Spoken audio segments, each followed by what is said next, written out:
Deseo, Señor, de conocerte más, Señor, y queremos aprender de historias tan antiguas, pero que realmente son muy actuales porque parece que se repiten. Y queremos pedirte, Señor, que abras nuestros corazones y también que estés bendiciendo a Eva en todo momento. En tu nombre. Amén. Amén. Muy bien. Pues hoy vamos a acabar esta serie sobre el liderazgo. Hemos estado viendo unos cuantos reyes, ¿verdad? Y hoy nos toca el rey Josías.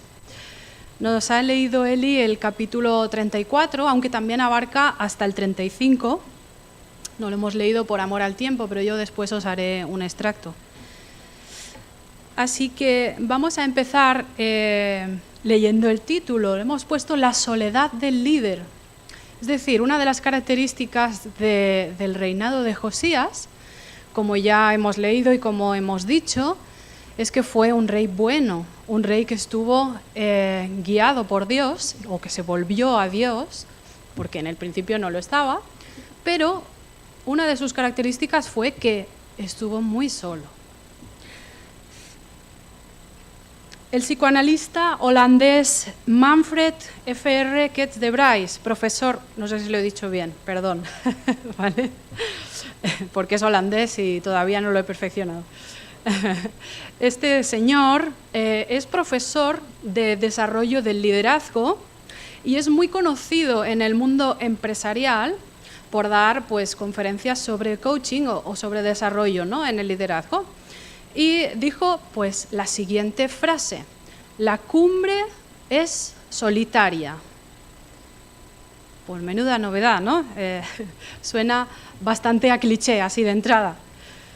Pero para muchos de los altos ejecutivos a los que se dirige de Vries en su día a día, pues es una realidad. Es cierto que este señor pues, se enfoca al decir esto en el mundo empresarial, en líderes que están dirigiendo empresas, porque es su campo, ¿no? Pero, ¿y si colocamos en la cumbre a cualquier persona que en su campo de trabajo es influyente sobre otra? Cualquier persona que esté al cuidado o al bienestar de otros. Profesores, madres, padres, cuidadores de personas dependientes, abuelos, abuelas, amigos íntimos, sanitarios, líderes de jóvenes de la iglesia, psicólogos. Si tú estás liderando en tu vida o si ejerces influencia sobre alguien, ya sea en el instituto, en el trabajo, gestionando tu casa o gestionando a tus familiares, quizás estás llevando una célula o impartes alguna formación. ¿No te has sentido alguna vez solo en la cumbre? Por supuesto, la frase de la cumbre es solitaria nos concierne también. El día 1 de enero de todos los años que recuerdo en mi vida y ahora también en la casa y con mi familia, pues se ha puesto la tele sobre las 12 o la 1 del mediodía en Televisión Española porque retransmiten el concierto de Año Nuevo de la Filarmónica de Viena y me encanta. Entonces, hacia el final del concierto, si algunos lo habéis seguido, sabréis que es tradición que se interprete la Marcha Radetzky de Johann Strauss. Y en esta pieza es muy típico que el público que está allí presente acompaña a la orquesta con las palmas cuando el director en un determinado momento pues se gira, ¿verdad? Deja un poco de lado a la orquesta, se gira hacia atrás y marca al público cuando tiene que dar las palmas, cuando las tiene que dar con más vigor, cuando tienen que ser más suaves o incluso cuando hay que parar. Y es muy divertido, ya os podéis imaginar de la imagen yo haciéndolo en mi casa, ¿no? Aarón es consciente de que yo lo sigo. Muy bien. Pues el año pasado fue un poco especial, como vais a ver ahora. El día 1 de enero de 2021 se celebró de esta manera, sin público, por las medidas COVID. Y esta era la imagen. A pesar de contar con toda su orquesta, este director estaba dirigiendo una música exquisita para nadie. No había público. La sala estaba completamente vacía. O sea, estaba liderando solo. ¿No te has sentido así a veces también?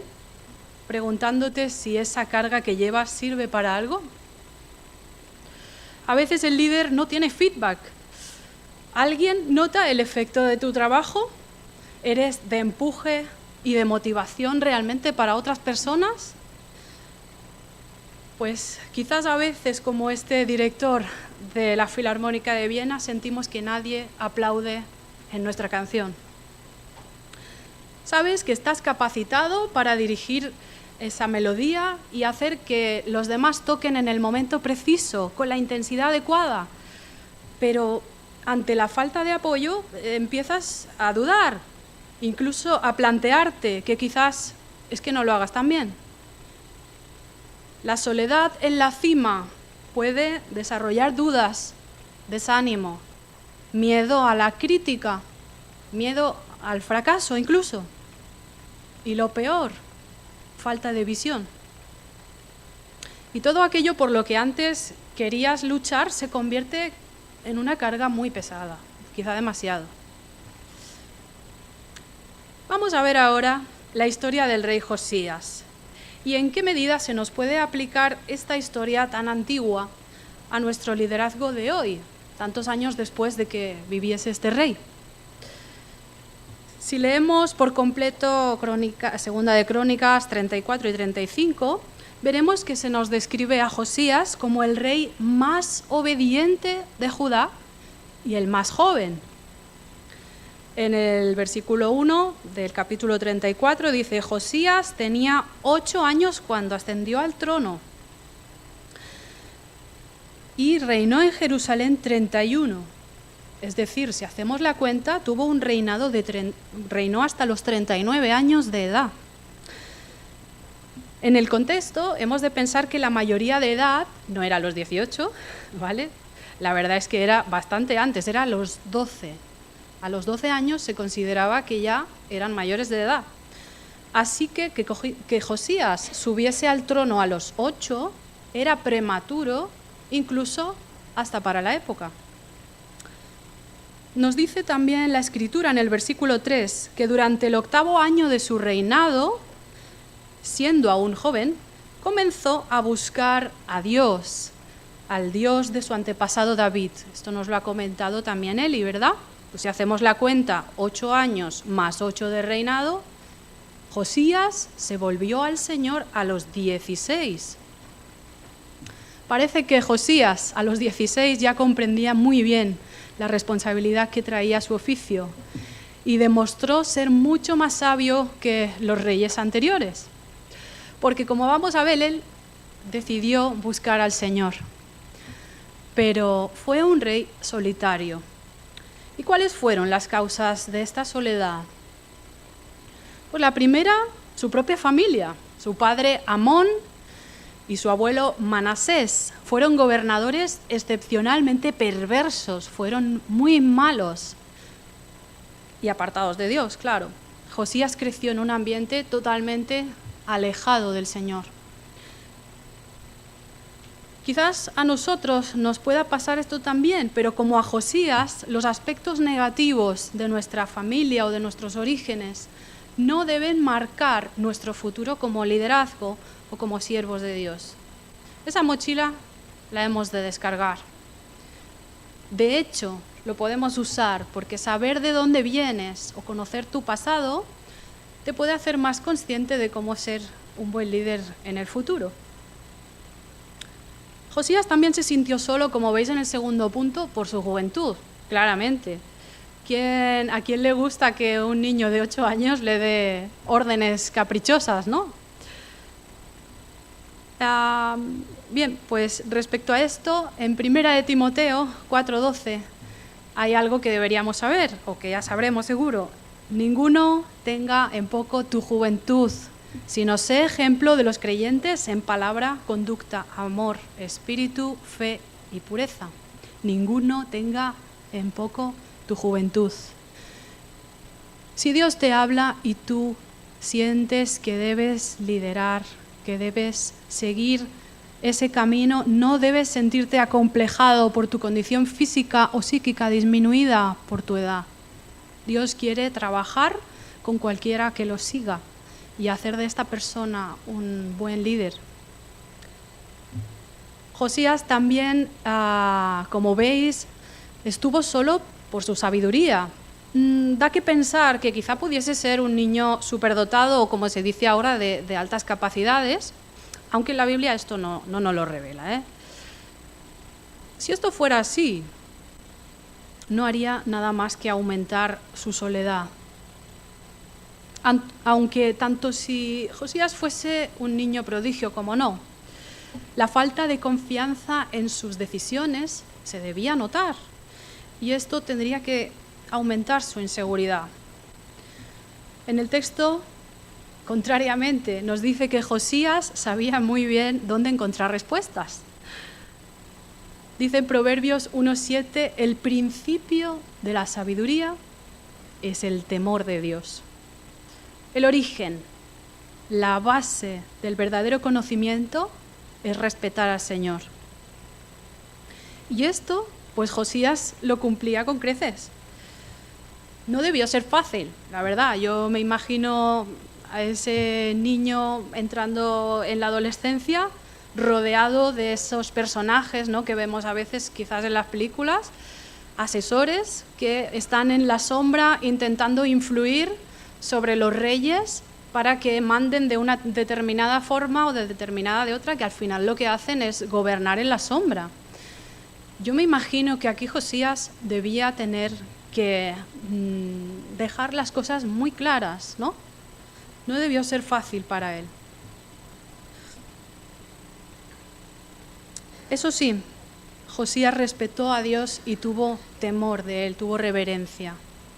Versículo 34:2. Hizo lo que era agradable a los ojos del Señor y siguió el ejemplo de su antepasado David.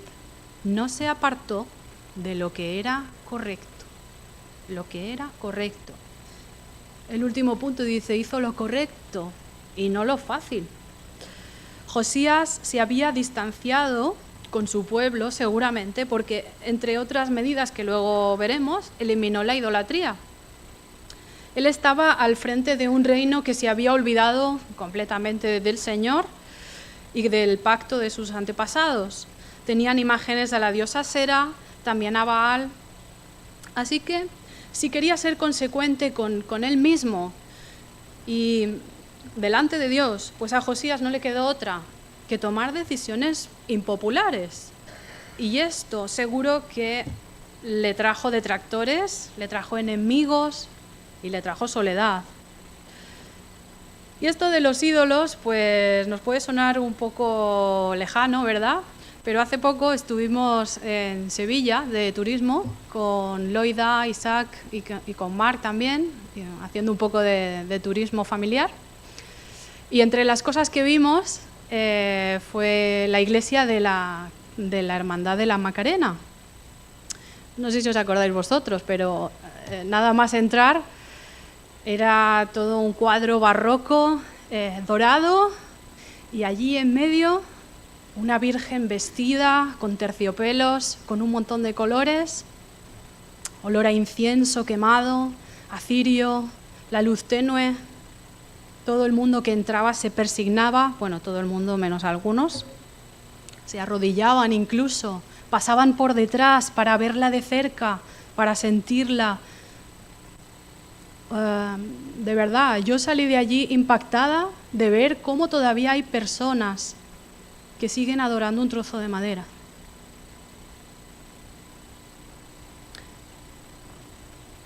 Uno piensa que estos ídolos tan primitivos y ancestrales no están aún con vigor, pero sí, siguen entre nosotros, ¿no? Y esto es porque la humanidad, al fin y al cabo, sigue teniendo las mismas carencias de fe, las mismas necesidades de agarrarse a algo que cuando gobernó Josías. Así que Josías se puso a quemar todos los ídolos, imaginaros. Hizo lo correcto, no lo popular, no lo fácil. Y Josías, durante su reinado, ¿qué podríamos destacar? ¿Cuáles fueron sus acciones o las decisiones que tomó? ¿Cuáles fueron los frutos de esta soledad que tuvo que llevar, ¿no?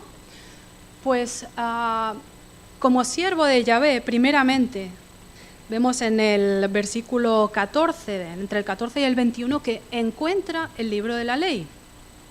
De hecho, no lo encuentra él, lo encuentra Gilquías.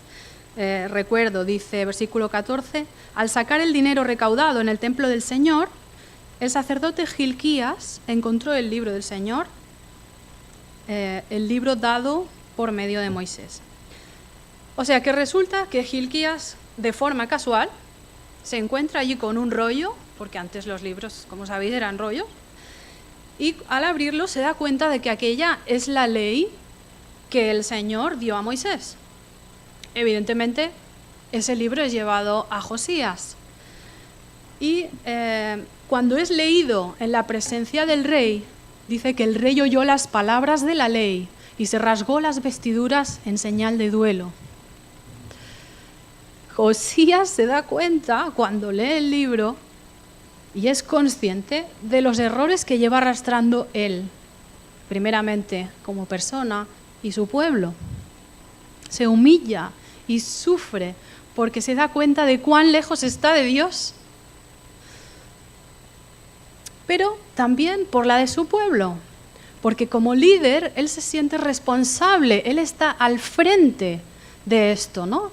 Y esto es una característica en realidad de un buen líder. Da la cara, no se desentiende cuando las cosas van mal, ¿verdad?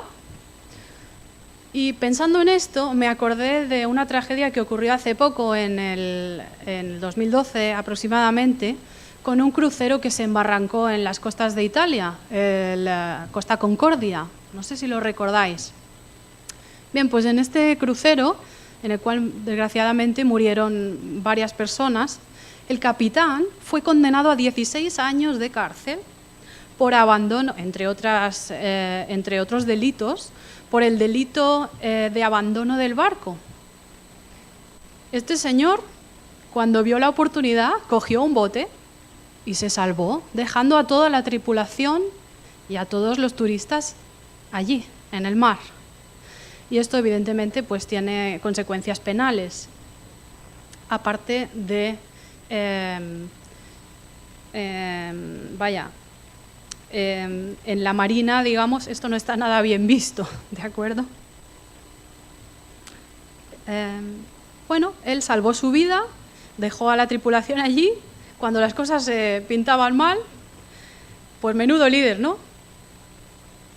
Josías, por el contrario, como vemos, rompe su ropa, entra en una fase de duelo y de profundo arrepentimiento por él, pero también por su pueblo. En el versículo 27 hasta el 28 vemos cómo el Espíritu lo acompañó en estas experiencias. ¿De qué manera? Pues le dice, ciertamente te escuché, le dice el Señor. Te humillaste, rasgaste tu ropa en señal de desesperación y lloraste delante de mí arrepentido. Ciertamente te escuché, dice el Señor. Es decir, la respuesta de Dios ante la actitud rota de Josías es de escucha, de cercanía. Y a partir de aquí Dios lo acondiciona, lo dispone, lo arregla, lo capacita para que sea un gran líder. Y además lo perdona, porque Dios en el versículo 28 tenía pensado un castigo. Por lo tanto, te reuniré con tus antepasados y serás sepultado en paz. Tus ojos no verán la desgracia que voy a enviar sobre este lugar y sus habitantes. Es como que concede una tregua al castigo que le pertocaría a este pueblo por haberse apartado. Le dijo, no te preocupes porque mientras tú vivas, Josías, el reinado estará en paz. Y todo esto fue porque él se arrepintió, se humilló, se arrodilló. También vemos cómo Josías, en el versículo 30-32, aproximadamente, nos ha leído Eli, que renovó el pacto con su pueblo. Juntó desde el más grande hasta el más pequeño y en presencia de ellos leyó todo el libro, dice, el libro del pacto que fue hallado. Y después se puso en pie ante el Señor y renovó el pacto. Se comprometió a seguir al Señor y a poner en práctica con todo el corazón y con toda el alma, nos dice. Josías ya deja de lado un poco el luto, ¿no? Y reúne al pueblo, los convoca a todos, desde el más pequeño al más mayor, y se vuelve a comprometer. No se queda llorando en un rincón por lo mal que lo ha hecho, sino que pasa a la acción y se pone a trabajar para que el pueblo vuelva al Señor. Avanza. También, como hemos comentado, abolió los ídolos, ¿verdad? El versículo 3 al 5. Fueron despedazadas las imágenes del culto a Aserá y a los ídolos, y las imágenes de metal fundido fueron reducidos al polvo. Y también dice el 5, quemó sobre los altares los huesos de los sacerdotes. Mano dura aquí Josías, ¿eh? Tomó decisiones realmente drásticas, valientes. No le tembló el pulso para purificar la ciudad. Y es que un líder en ocasiones pues debe ser valiente y atrevido con aquello que cree que está bien. También en el versículo del 8 al 11 nos dice que Josías reconstruyó el templo. El templo del Señor estaba en ruinas, estaba totalmente impracticable, ¿no? Y Josías demuestra preocuparse en las necesidades espirituales, pero también en las necesidades físicas, más tangibles. Así que Josías fue un líder que trató las necesidades de una forma global, tanto las físicas como las espirituales. Todo para que el pueblo de Dios fuera de nuevo rescatado. También no lo hemos leído, porque está en el capítulo 35 ya, pero Josías instauró de nuevo la celebración de la Pascua. Si lo queréis buscar, es el 35:1.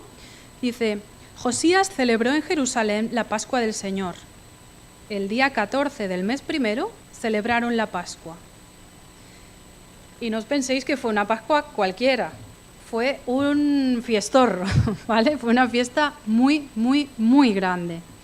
Dice el versículo 18, desde la época del profeta Samuel no se había celebrado una Pascua semejante y ninguno de los reyes había celebrado una Pascua así, como lo hizo Josías con los sacerdotes y levitas, con los habitantes de Judá y de Israel, allí presentes y con los de Jerusalén.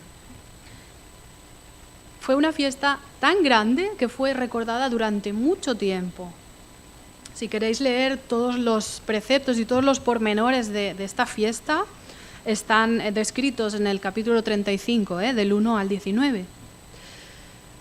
Josías quería llenar al pueblo también de gozo, de fiesta, de alegría, a la vez que rendirlos y llevarlos de nuevo a Dios. Y nosotros, aquí, hoy y ahora, como líderes, ¿cuáles serían las claves que tendríamos que tener para combatir la soledad? Pues la primera puede ser un poco la evaluación de causas o la autoevaluación de estas causas, ¿no? Estoy solo en esta cuestión porque esa decisión solo la puedo tomar yo, lo que está dentro de lo normal en el hecho de ser un líder. Es el tipo de soledad que está implícita, ¿no?, en el puesto de estar arriba. A veces tienes que tomar decisiones solo tú. O bien estoy solo porque mis decisiones no gustan a nadie y nadie me sigue. ¿Estoy entonces siendo un buen líder? Quizás estoy cayendo en el orgullo o no escucho lo suficiente a los demás. Todo va a depender un poco de qué hacemos con la soledad. ¿La soledad nos hunde o nos desarrolla? ¿Nos debilita o nos reta? ¿La soledad nos hace ser un líder refunfuñón y amargado? ¿O nos hace depender mucho más de Dios? Otra cosa que podemos hacer es ser conscientes de que va a venir esta soledad y estar preparados. Es más fácil afrontar un reto cuando sabes que te vas a enfrentar a él. Así que seamos conscientes de que la soledad va a llegar y afrontemos esa realidad en positivo. ¿Qué provecho puedo sacar yo de estos tiempos? A veces podemos tener la soledad esta de que estamos rodeados de mucha gente, ¿verdad? Y sentirnos solos. O, por el contrario, realmente es que estamos en casa, en soledad, y es esa soledad que nos pesa, ¿no? Tanto si nos pasa una cosa como si nos pasa la otra, le hemos de dar la vuelta. ¿Qué puedo hacer yo con la situación que tengo? ¿Qué cosa buena puedo sacar yo de este silencio que siento? Otra de las medidas que veis para combatir la soledad es el descanso físico. Muchas veces nos olvidamos de nuestro cuerpo, pero debemos descansar correctamente, porque si no, a veces sobrellevar el aislamiento puede ser muy difícil. A veces el ritmo de vida que llevamos pues nos impide dormir bien, comemos mal, no hacemos deporte, pasamos el día corriendo detrás de nuestra agenda y de nuestras obligaciones y vamos como a trompicones, ¿verdad? Si a esto le añadimos que tenemos momentos de aislamiento, de parones, ¿no? De repente estás en el tren solo o llegas a casa y no hay nadie, a veces esta soledad puede ser negativa o incluso puede que no la afrontemos de una forma saludable.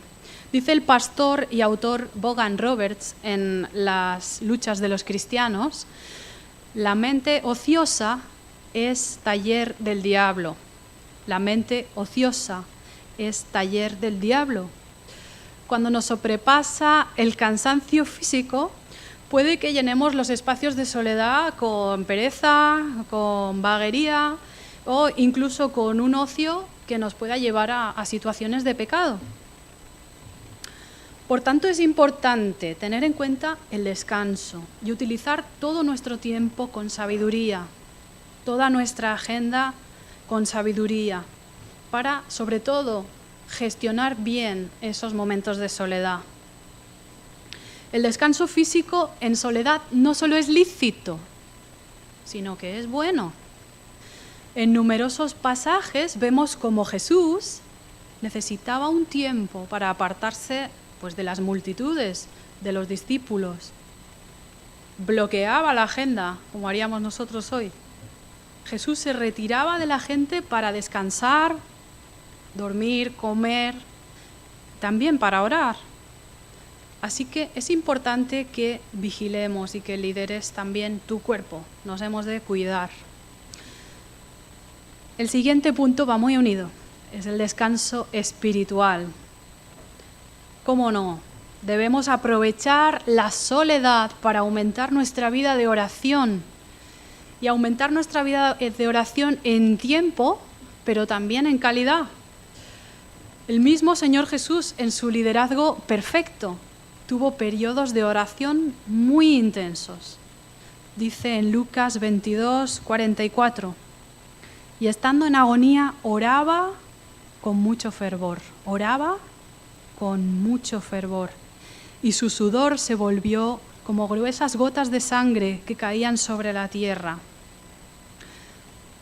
Jesús en esta ocasión se fue solo a orar y lo hizo con tal intensidad que hasta tuvo consecuencias físicas.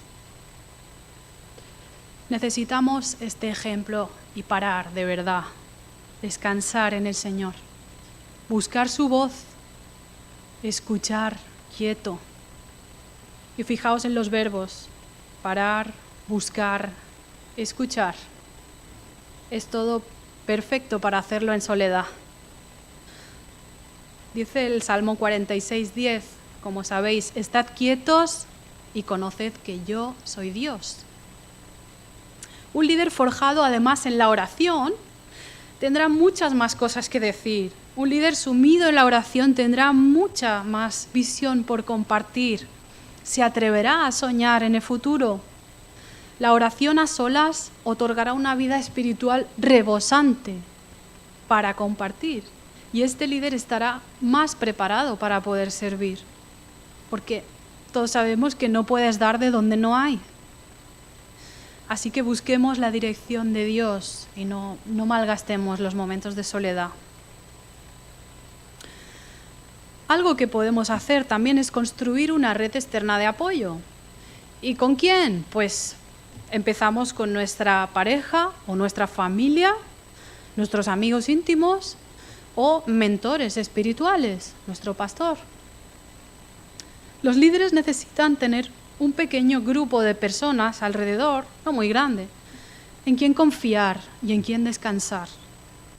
Estas relaciones nos ayudan a paliar la soledad y también algo muy importante, a no estar centrados en nosotros mismos.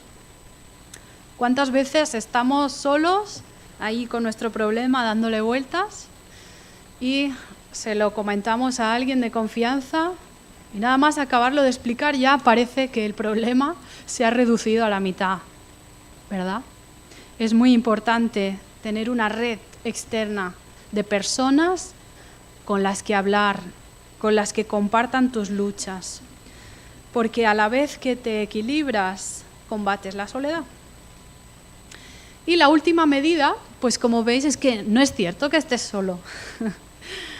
Cualquier otro tipo de líder puede ser que sí, pero el líder cristiano nunca está solo. El Señor mismo nos acompaña siempre.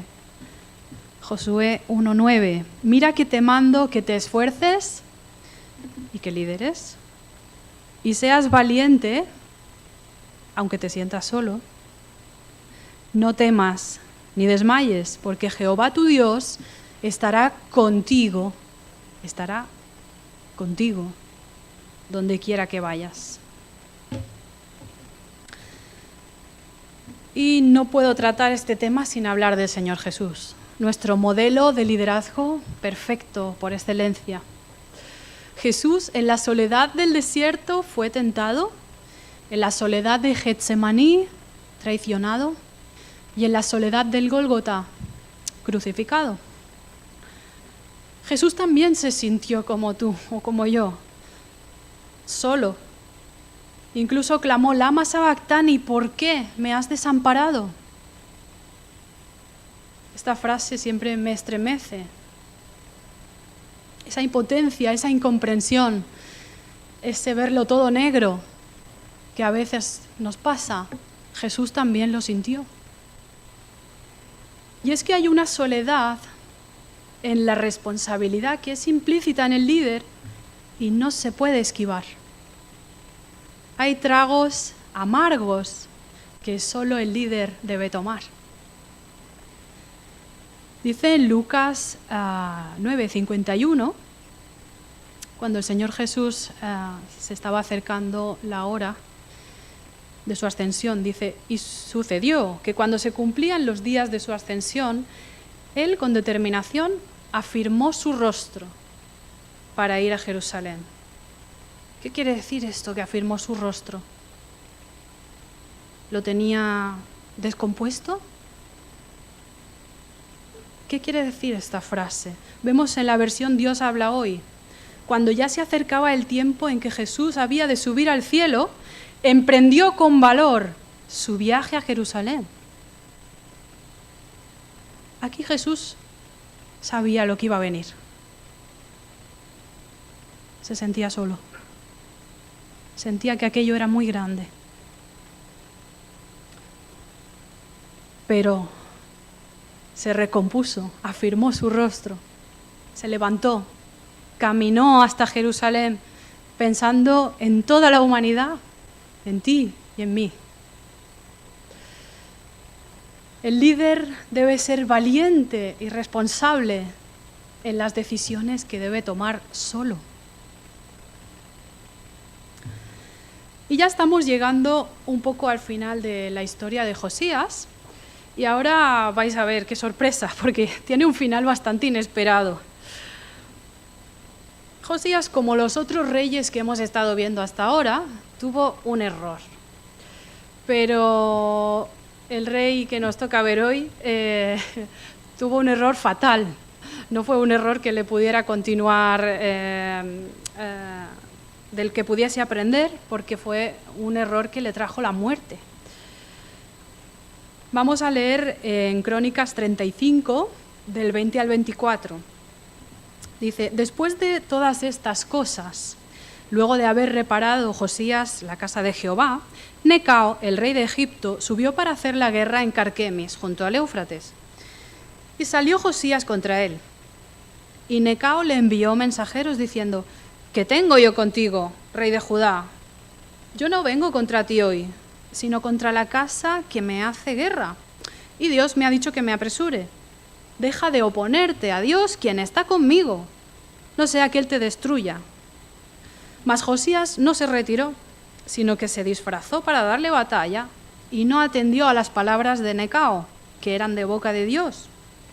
Y vino a darle batalla en el campo de Meguido, y los flecheros tiraron contra el rey Josías. Entonces dijo el rey a sus siervos: quitadme de aquí porque estoy gravemente herido. Entonces sus siervos lo sacaron de aquel carro y lo pusieron en un segundo carro que tenía y lo llevaron a Jerusalén, donde murió. Y lo sepultaron en los sepulcros de sus padres, y todo Judá y Jerusalén hicieron duelo por Josías. Pues vaya, son esos giros de guión, ¿verdad?, que tiene a veces el Antiguo Testamento. Vaya final, ¿no?, para nuestro líder. En fin, esta vez Josías tuvo un exceso de orgullo y es abatido. Josías supone erróneamente que el faraón Necao no podía saber el plan de Dios. ¿Cómo este rey, que proviene de un pueblo pagano, se le iba a revelar el Señor? Y Necao le dice: cuidado, deja de ponerte en medio y de oponerte a Dios, porque Dios está conmigo.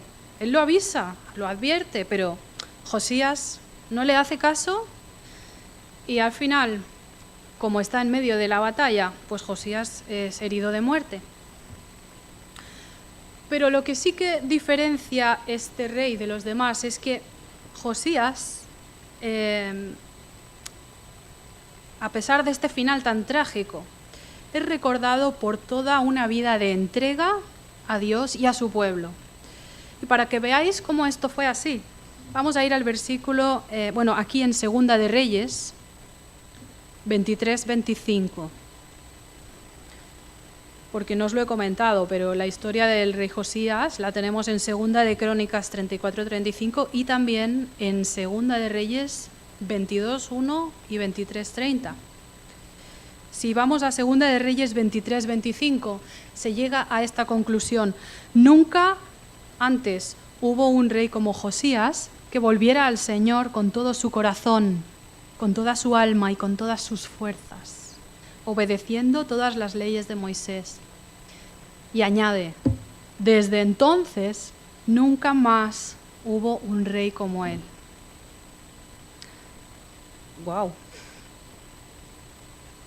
Y de nosotros, después de toda una vida de liderazgo valiente, entregado con visión, de alegrías y de penas, de luces y de sombras, y quizás con algún error, ¿podrán concluir lo mismo que sobre Josías? ¿Cómo saldrá nuestra evaluación final? Cuando se nos pase revista sobre qué hemos hecho con nuestros dones o a cuántas personas les influimos sobre Jesús con nuestro día a día, ¿se podrá decir que no ha habido orgullo en nosotros? ¿Se podrá decir que hemos sido valientes? ¿Se podrá decir que hemos utilizado correctamente la soledad para acercarnos y depender más del Señor? ¿Nos aplicará la frase bien hecho, buen siervo fiel? Si algo aprendemos del liderazgo de Josías es que, como dice el Salmo 51, 17, al corazón contrito y humillado no despreciarás tú, oh Dios. Josías se sintió en la soledad de la cima, pero se humilló y el Señor lo escuchó. Dios no lo dejó solo. Si nos volvemos al Rey de Reyes, al líder de líderes, no estaremos solos jamás, porque es Cristo mismo quien nos acompaña y podemos liderar también nuestra soledad. Quiera Dios que puedan decir sobre todos nosotros: nunca antes hubo un líder como, y ahí va tu nombre, que se volviera al Señor con todo su corazón, con toda su alma y con todas sus fuerzas. Deseo que así sea para vosotros hoy. Que el Señor os bendiga. Amén.